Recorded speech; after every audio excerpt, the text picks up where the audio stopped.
The date today is December 2, 2019, and this is episode 22 of the Paperback Warrior Podcast.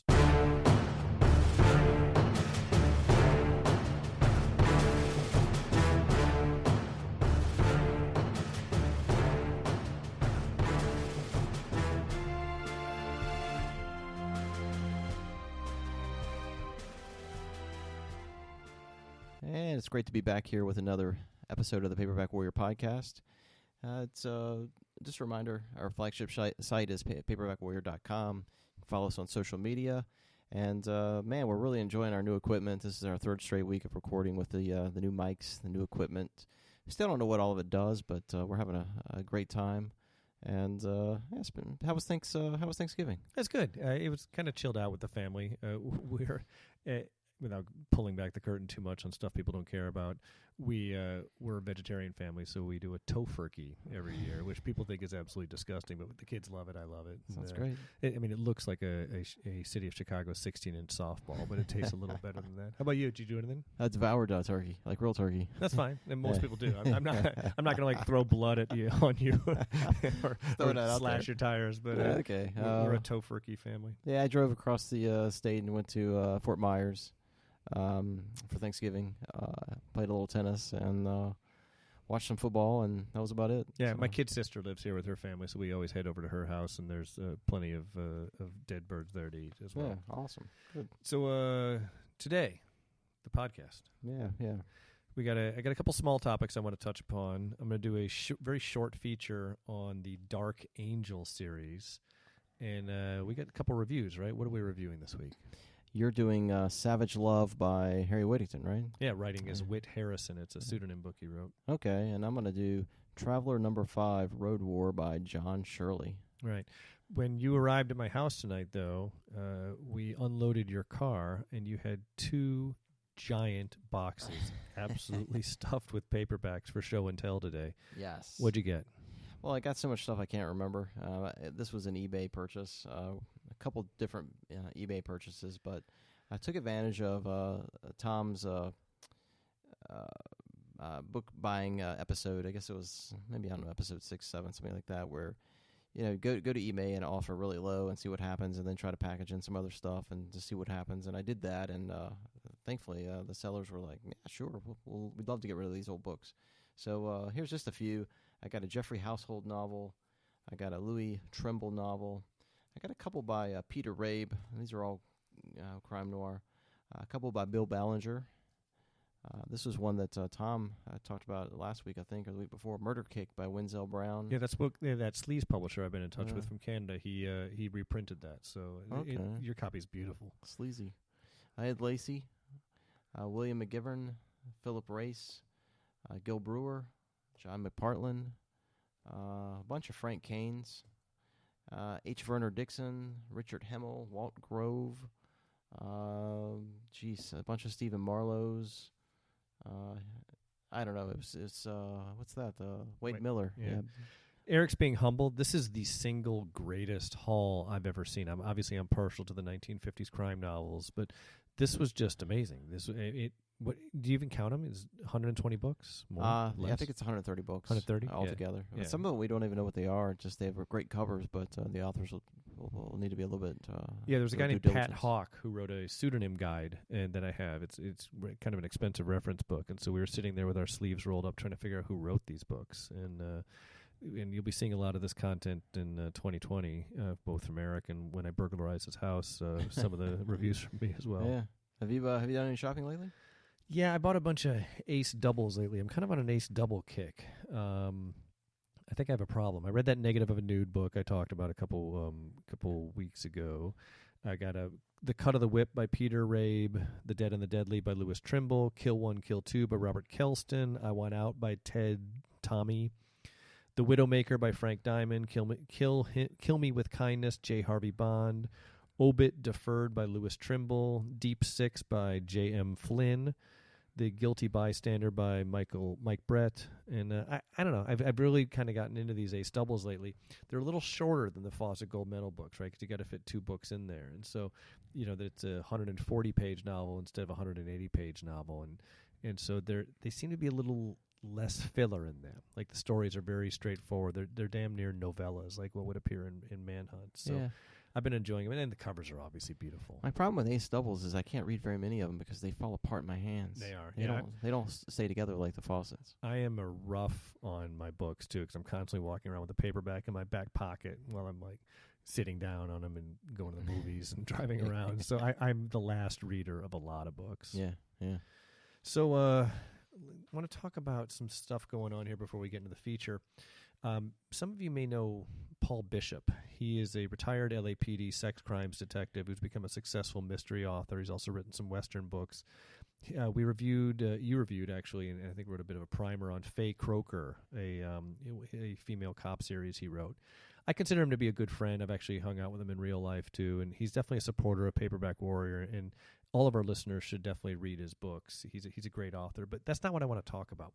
Paul's been involved in some interesting projects lately that I think our listeners should want to know about.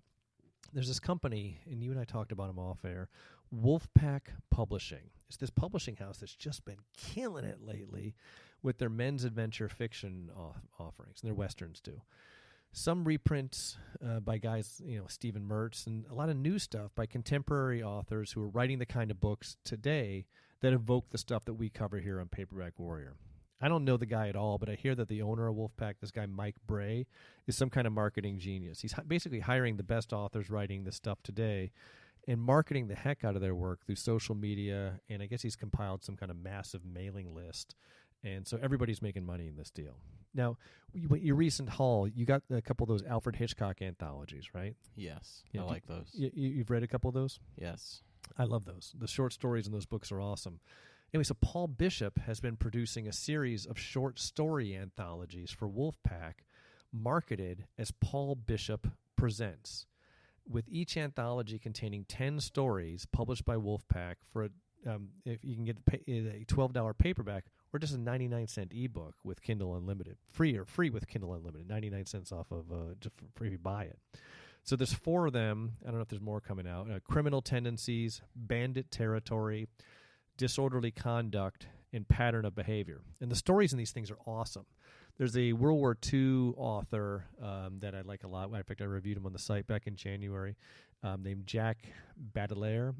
He wrote one. Richard Prosh is a Ozark guy who writes mystery and writes westerns.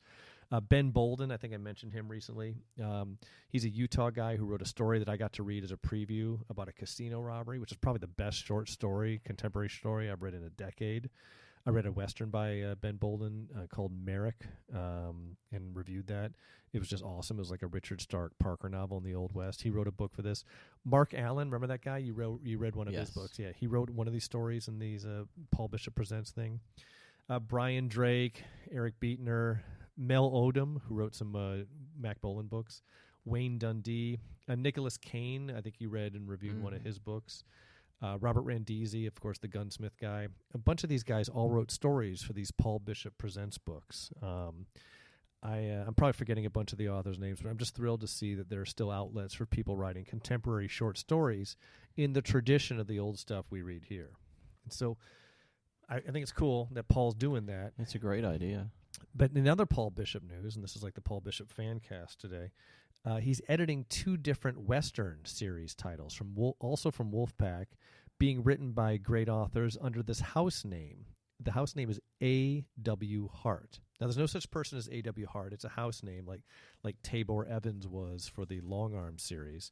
And I guess the real authors' names are disclosed on the title page of these books by Wolfpack. But the 2 series sound kind of awesome.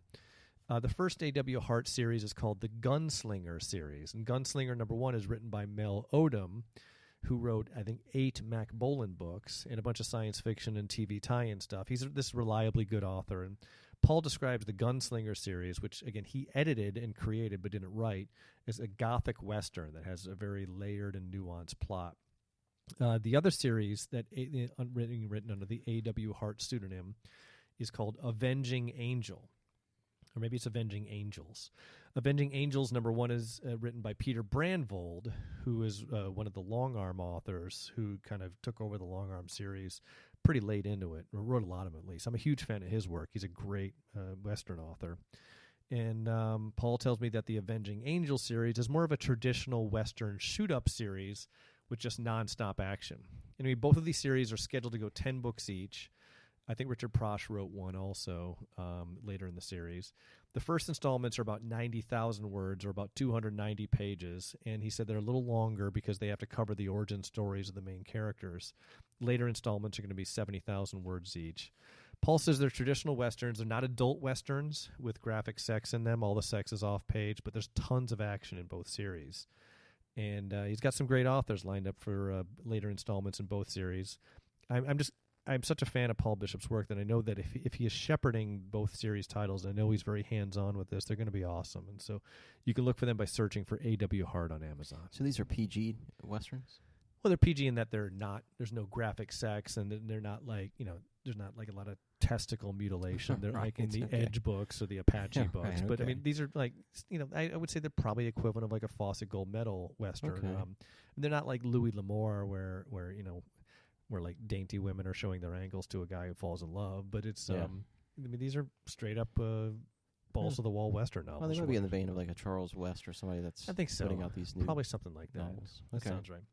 Anyway, I want to touch on the feature for the day, which is the Dark Angel series by James D. Lawrence. Now, this is a 4-book series published by Pyramid Books in 1975. It was produced by a company called Book Creations Incorporated, owned by Lyle Kenyon Engel, who's responsible for a lot of the big-name action series in the 1970s. The author, James D. Lawrence, was the writer of the James Bond comic strip. He also ghost wrote Hardy Boys, Nancy Drew, and Tom Swift stories for kids. He started his career as a radio script writer, working on shows like The Green Hornet. Anyway, most relevantly to us, since we're not a Hardy Boys podcast, is that he wrote a black female comic strip character named Friday Foster, which was adapted into a movie starring Pam Grier in 1975. And I'm guessing that this writing credit of this comic strip involving a black female private detective got Lawrence this job with Book Creations to write these books for Engel's production company. There are 4 Dark Angel books. The first one's called The Dream Girl Caper. Number 2 is The Emerald Oil Caper. Number 3 is The Gilded Snatch Caper. Yeah, exactly. You see where this is going. And number 4 is The Godmother Caper. And then the series was discontinued. The series was basically a knockoff of the female blaxploitation film starring Pam Grier, like Foxy Brown. The series stars a woman named Angela Harp, a black female private eye, or as the books would say, quote, one soul sister who made it out of the ghetto. So she's an ex-criminal turned private eye, educated at Cambridge, who worked as a high-price call girl, Eric, a fashion model, a New York Police Department cop, and now she's regarded as the best private eye in the business. She's pretty much a black female private eye version of the Baroness in another series produced by Book Creations. Anyway, the books have lots of graphic sex, mostly with Angie and various white men, convoluted mystery adventure plots, lots of finger rapes, and cheesy dialogue. I'm sorry, did you say finger? Finger rapes. I think that was a term that I picked up as I was doing my research, maybe from Glorious Trash, but I have I've bibliography never heard of that back. before. You can imagine where it goes. Anyway, positive reviews from Glorious Trash, where if you really want to, you can read scene-by-scene plot synopsis of all 4 books. I am going to confess, even though I'm doing this as a feature, I have not read any of these books, but I have some contact with them, which I'm going to get into. But I'm betting that despite the positive reviews from our good friend over at Glorious Trash, that these books pretty much suck. You get treated to scenes like the one in the Dream Girl Caper where she urinates on one of her captors, or the one in the Emerald Oil Caper where she knocks 2 bad guys out, dresses them in women's panties, and leaves them in an alley in a graphic sexual position with used maxi pads stuffed into their mouths. There's also a black pimp named Long Dong Strong, and the sex robots are featured in one of them. You could tell from my description, these are very dumb. It's an over-the-top series. It's supposed to be well-written. He's supposed to be a good writer, but the plots are just this kind of outrageous, bordering on campy level of sex and violence. However, even though these books are probably terrible, if you ever see one, Eric, in the wild, I know you get out there, you got to buy them. Because this is probably the most rare men's adventure title out there. These things are worth a fortune. And if you look on eBay and see how much the Dark Angel series costs, they cost a ton. How many books are there? 4. 4? Okay. 4 books, all written in the same year, I think it was 1975. I think the popularity of these books probably has more to do with the very attractive cover art and the probably very small initial print runs than it certainly does with the quality of the novels. Here's my one and only connection. So I'm at Chamblin's, our local bookstore here in Jacksonville. God, a week or two ago, I see sitting on the shelf book number 4 of the Dark Angel series. I put it in my stack. Thought, I don't have any of these. I've heard about them. I know they're kind of supposed to be a big deal. I bought it for it was priced at $3.50, but in Chamblin's bucks, which I have a ton of credit in that store based on just extremely wealthy at Chamblin's. Yeah, I'm a Chamblin's millionaire. It probably this Dark Angel book number 4 probably cost me 25 cents. So I posted in the Men's Adventure Facebook group, not alone, but just an array of books that I got at Chamblin's. Like, hey, anybody know about these books? How'd I do? And I immediately get like a message from a guy I don't even know, who's a member of the group. He's like, hey, man, I'm looking for that book number 4 of the Dark Angel. I'll give you $100 for it. $100. He offers me $100, and I was like, deal. And I know I could have gone on eBay and probably got a little more, but the guy, he was nice. And I actually ended up, and I know you think I'm a good negotiator, but he wanted to know about the condition. And the condition wasn't that good in this book, and it was a little brittle. And I was actually kind of worried about opening it up and, like, as if I were going to read it, because I was worried it would snap in half. So I tell the guy all this. I send him a bunch of pictures. I say, I really can't give you any kind of warranty on the condition. I'm almost afraid to open it up all the way. And I think he said, can we make it 70? And I go, if you make it 75, I'll give it to you for 75. So he immediately PayPals me $75. Amazing. And I took that money and I gave it to you, my friend, so we could buy the microphones that I'm speaking into right now. Now you know the rest of the story. Man, that's great. So that's the Dark Angel series. Again, I don't have anything bad to say about the series because I haven't read it, but I did read some of the Baroness books, and they were just idiotic. And book number 1 of the Baroness series, and we should do a whole episode on Lyle Engel and his book creations company. Book number 1 of the Baroness series, she's a spy, and the gist is that someone has invented, I don't know if it was a bomb or a ray or something like that makes people have orgasms, and they can't stop having orgasms. So there's like cocktail parties where people are having constant orgasms. Some mandatory reading. 2 notes on that. Talking about Joe at Glorious Trash. Sometimes if he really, really loves a book, I know that I'm going to dislike it. He leans into the trash part of Glorious Trash.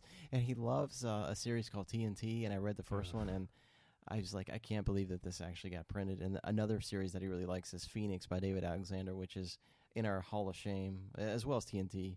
And we'll talk about those maybe in a future episode, but my God, they're awful. Yeah, I mean, again, I think some people really embrace the trash fiction. That's sort of like the worse a book is, the more fun it is to read. And I guess I see that, but to me, man, life's too short to be reading crappy books. Yeah, the other thing was, speaking of books that go for a lot of money, is there's a Mutants Amok book. It's like Christmas horror or something like that, and it goes for like $200 or $300. Yeah, I've never seen one, but I've seen the other 4, which go for $3 or $4. But that Christmas one that's a big one. I know that we have listeners right now who are thinking I'm the biggest sucker in the world to let Dark Angel number 4 go for $75 because they would have paid twice that. Yeah, probably. Yeah, whatever. Yeah. My return on investment was pretty good. Yeah. All right, so you got a review to do. Yeah. Which I totally forgot already. I got so wrapped up in these mini features. Yeah, so I'm going to break the crime noir mold that we've been in the last couple weeks. So I'm going to do Traveler number 5, Road War. And we covered a John Shirley series called The Specialist on our 16th episode of this show. While I enjoyed that book, I much prefer Shirley's other 1980s action-adventure contribution, which is this series called Traveler, which is written under the house name D.B. Drum. Travelers is a post-apocalyptic series that began in 1984, and it ran, I believe, 13 total installments for The publisher was Dell. Author Ed Neha wrote most of the series, but John Shirley authored books 2 through 6 and also book number 8. And of course, the series caters to the 1980s films like Mad Max, Road Warrior. There were a ton of these types of books out at the time: Last Ranger, Outrider, Doomsday Warrior, In World, Out of the Ashes, Survivalist. I could go on and on and on. Tom read most of these when he was in middle school. The main character is simply the Traveler. He's a special forces guy who was admitted into a VA hospital when the nuclear missile hit the U.S. Fast forward 15 years, and Traveler, who survived the blast miraculously, is now roaming the countryside fighting mutants and violent factions. The first 4 books are a story arc within themselves, where Traveler is fighting a mysterious villain named the Black Rider, and he's also battling Major Valone, who was his special forces lieutenant in Latin America. And Valone set him and his squad up and sort of left them to die. So that story arc is really about Traveler fighting those two. And then it also showcases a partner for Traveler, which is a guy named Link. And you don't necessarily need to read these books because this one, Road War number 5, sort of starts out anew with a brand new adventure. Road War begins with Traveler and Link racing across the desert in their fortified van, which, by the way, is called the Meat Wagon. It's loaded with guns that poke out of portholes. Nice. It's really cool. After some early skirmishes, the duo arrive in a dusty town called Dirt, in a wild and woolly bar called the Fallout Shelter. This old miner, who's been, accumulating gold his whole life, he hops up on the bar and just starts throwing out copies of a treasure map. And he's doing this because he hates all of the bikers and he hates the warring factions, and he basically just wants to see them all kill each other. So with this much gold to possibly find out in the desert, the survivors realize this is probably their only opportunity to become very, very wealthy. They can buy supplies, they can buy defenses, and better yet, they can buy more weapons to murder each other with. So the premise of the novel is Traveler and Link racing to the map's X to locate the gold, but they have to contend with a female biker gang called the Road Wasp. They have a male version of the gang to fight called the Road Rats, and there's also the fake military thrown in, which is called the Glory Boys, and they're just military bullies in uniform. And there's cannibals, and there's mutants, and it really just all equals out to be just a battle royale. Tom, the newest Mad Max film, which came out a few years back, I think it was called Fury Road. Did you see that movie? I did. I liked it. Okay, remember the scene at the beginning, or probably consumes probably the first 30 or 40 minutes of the movie, where all of these lunatics are racing across the desert, and they have all these various vehicles and guns. Yeah, and they were like people strapped to like different parts of the vehicle. And they all have outlandish haircuts. Nearly the whole movie was one big car it was chase. just one big car chase. Yeah, I loved it. That's the whole second half of this book, and it's freaking awesome. Good. But I'll have to say I got a little jaded by the series by book 3. Shirley had started introducing metaphysical aspects to the characters, and I'm not a fantasy guy. But this book gets back to the basics, and it's a really fun story. It's popcorn fiction, and definitely worth a few bucks to pick up a used copy. If you love the 1980s post-apocalyptic stuff, you're going to love this one. So people love that series. Every time we reprint one of your old reviews, we get such nice feedback from people who just love that. Yeah. And the Travel series was written under the pseudonym of D.B. Drum. D-R-U-M? Yeah, D-R-U-M-M. 2 M's, okay. Yeah, so 2 M's. But Shirley did 2 through 6 and then book 8. Got it. And they're not too hard to find. I see those around quite a bit. Yeah, they're everywhere. All right, good. Anyway, so we're going to shift gears again, and we're going to do a review for a book called Savage Love by Harry Whittington, but it was written under a pseudonym of Whit Harrison. If you want to find it was reprinted under Harry Whittington's own name as Native Girl, if that makes any sense. So during the 1950s, Harry Whittington was so prolific that he employed a cadre of different pseudonyms to keep his sales flowing to a variety of paperback publishing houses. The Savage Love was written in 1952, like I said, under the name of Whit Harrison. The reprint was 1956 as Native Girl. It's available today as a super cheap ebook from Prologue Books and free with Kindle Unlimited. But oddly enough, it's only available as an ebook under the Whit Harrison name, not the Harry Whittington name. Don't know why. Savage Love takes place back in Hawaii, the state I used to live in before I moved here to Florida. It was pre-statehood, though. It was on the island of Maui, where a guy named Coles has just relocated to Maui at the urging of his friend, who's married to a native girl named Lonnie. From the very first page, the reader can smell trouble ahead for these three when Coles, our narrator, describes Lonnie as a goddess molded out of the fiery golden flesh. He accidentally walks in on Lonnie undressed in front of a full-length mirror, and the poor bastard becomes smitten and obsessed with his best buddy's wife. Ah, it's a familiar tale. Tale as old as time. So Victor, the husband, owns a pineapple and sugarcane plantation, and he hires Cole as the overseer of his business operations. Victor gets sidelined after being attacked by a hostile employee, and he's waylaid and consigned to rest and recovery under the care of the plantation's domestic help. This enables Cole and Lonnie to spend way too much quality time together as Cole is learning the ins and outs of the business. I like what you did there. Thank you. As the narrative progresses, we learn more about Cole's background and the real reason why he was willing to leave his girlfriend and accounting career behind in the U.S. mainland to start a new life on Maui. The temptation that Cole feels for Lonnie is white-hot lust, coupled with the appropriate amount of guilt and reservation because he's betraying his friend. This, you can imagine, leads to an explosion of violence and murder. In my mind, nobody writes a femme fatale story like Harry Whittington except for maybe James M. Cain, and Savage Love probably owes more than a little to Cain's Postman Always Rings Twice from 1934. Savage Love is seldom cited as one of Whittington's best work, and that's a shame because I thought this book was absolutely terrific. It's a fatal attraction story transplanted into an exotic setting with a Hawaiian temptress, but it's also just a satisfying piece of noir melodrama from a real master of the genre. Again, Harry Whittington wrote a ton of books, and so separating the good ones from the mediocre ones from the bad ones is a task that we are taking on at Paperback Warrior. I would put it up there with Cain's Postman Always Rings Twice or Gil Brewer's The Vengeful Virgin among some of the best books of this type. Yeah, the fact that it's available as an ebook costing you next to nothing should push smart readers, over the edge to pick this thing up. I can't recommend it highly enough. Again, the book is Savage Love by Whit Harrison, also known as Native Girl by Harry Whittington. You got to read this book. Yeah, I have to check it out. I really like Whittington a lot. I've been focusing mostly on his westerns. Yeah, you know what I found interesting? You've seen those prologue books on Amazon? Yeah.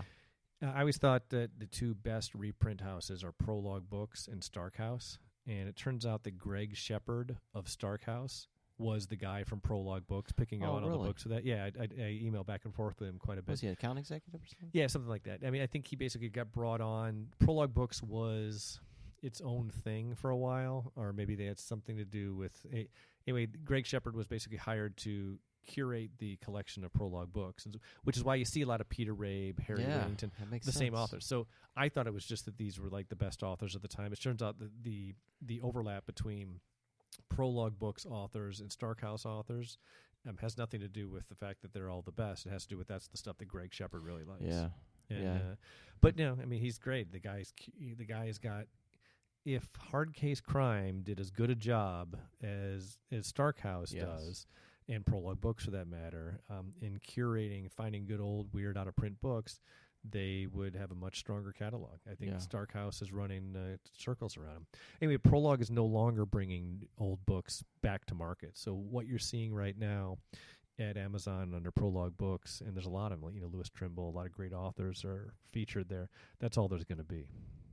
So Prologue was is an imprint of HarperCollins, isn't it? I think Random House, maybe the same company, but Random House ended up buying them, and it hasn't really been that financially successful of a line for them. Yeah.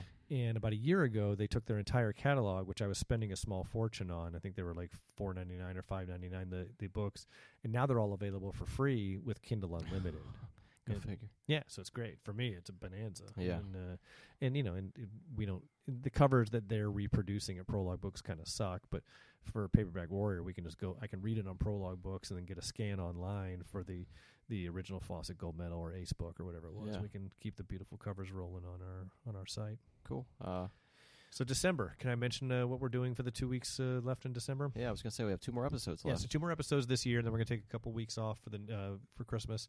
And so next week we're going to be doing the Hall of Shame episode, where we talk about the worst books we read. And I know you listeners and readers somehow like to hear about the bad books we're forced to read. And then the last episode for 2019 is going to be our best of 2019, the favorite books we read and reviewed this year. The Hall of Shame. Are you? Are we talking about what we read this year that was so bad? Or? Well, since this is,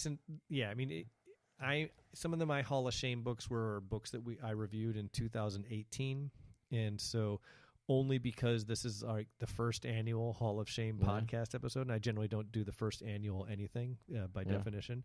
But so feel free to go back into your entire archive. But for next year's Hall of Shame, it must be books that you reviewed in 2020. So we're going to force you to read some really, really crappy books. I hope there's not any. I don't want to jump the gun here, but I'm going to talk about the fact that you have if you take a look at our Hall of Shame tab on the website, most of them are yours. I think there's only 1 or 2 that I've read on there, because you somehow are able to power through a crappy book, whereas I can't. I just throw it aside and I move on to the next book. Well, I suffered through so many because I started reading Glorious Trash blog back in 2015, and I was grabbing everything that he said was great. But no offense to him, though, I like a lot of the books that he likes. But I was going for those post-apocalyptic ones, and they're just so bad. Yeah. But anyway, so we're gonna be. Let's not give it all away now. Yeah. We got a Hall of Shame episode next week that's gonna absolutely knock your socks off. So buckle in for some bad books next week, and then we're gonna redeem ourselves the week after with the best of 2019. All right. So our listeners have already arrived at work, so we better jump off. Exactly. Get out of your car. And thank you so much for listening. We really appreciate it. If you could find it in your heart to write a review at iTunes, that somehow will help us. And we're gonna find the person who gave us a 2-star review at iTunes and send Mac Bolan to your house. Yes, indeed. Take care. Bye-bye now.